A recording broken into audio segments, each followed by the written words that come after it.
Simple pero sapol ang mga taga-Chinese embassy official sa sinabi ni Congresswoman Laila de Lima ng mamamayang liberal, abogado at dating Justice Secretary na sinasamantala nitong mga taga-Chinese embassy ang kalayaan sa pamahayag dito sa Pilipinas.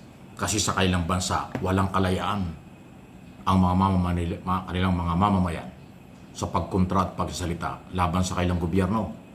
Kaya ang tingin niya, sinasamantala nitong mga taga-embassy ang kailang pagkakataon na sirain, banatan ang Philippine government at Philippine official tungkol sa isyu ng West Philippine Sea.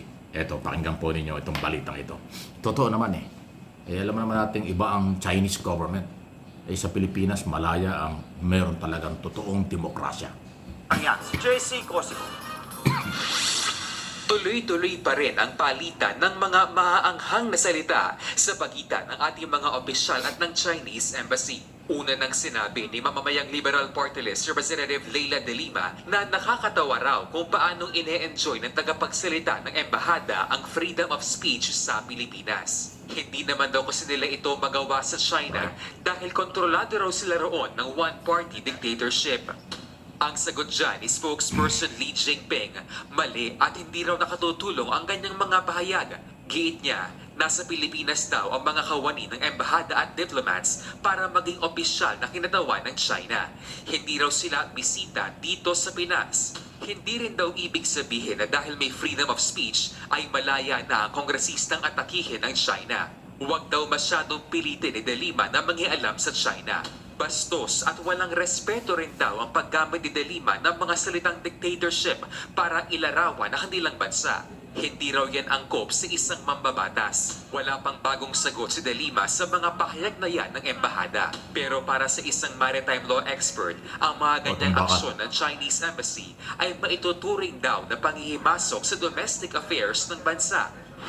Direct intervention na yan, direct interference na yan doon sa democratic participation, democratic discussions ng Si bansa. Professor Okay? Jay Batumbakal, So, maritime law mga expert. off-limits talaga sa kanila yan kung totoo silang diplomat. Kung dapat nang palitan ang ambassador ng China sa Pilipinas, depende raw ito kay Pangulong Bongbong Marcos. Samantala, sinagot naman ni Philippine Coast Guard spokesperson for the West Philippine Sea Commodore J. Dariela ang mga nagsasabing pang-trigger lang sa China ang dulot ng transparency efforts ng gobyerno sa West Philippine Sea. We're not pumapalag in a way na we're provoking or escalating the tension. We choose not to be silent about Chinese aggression. Nagbabalita mo Yun, so talagang malinaw po yan. Palitan talaga, walang tigil. Pero ako, personal ko pong pananaw at yun naman narinig, masyadong matitindi ang sinasabi nitong Chinese Embassy spokesperson. Isipin mo, para bang ang tingin niya yung mga congressman, mga politiko sa Pilipinas, hindi dapat nagsasalita laban sa kanila. Di ba? Ganong kababaw at kawalan ng respeto sa ating mga Philippine authorities. Ay yung pinag-uusapan dito, karapatan ng Pilipinas, karapatan ng mga Pilipino na ipaglaban ang West Philippine Sea sa tamang pamamaraan. Hindi tayo nakikipag-away. Ay pati ba naman yung paninindigan pagsalita ng ating mga senador, congressman, binabara at sinasabi ng ganyan na wala, di dapat nakikialam. Anong tingin itong Chinese embassy ito sa Pilipinas? At tinuturing pang hindi daw sila bisita rito para sila nandito bilang opisyal ng China. Ay di dapat, nirespeto kayo, tinatanggap kayo ng maluwag at maayos sa Pilipinas, irespeto nyo ang Philippine law at Philippine authorities. Hindi yung kayo ngay hindi bisita dahil kayo kinatawan ng Chinese government. Pero kayo naman ay nambabara. Nagbabawal magsalita sa mga Pilipino tungkol sa isyong ito. Ay kalokohan yan.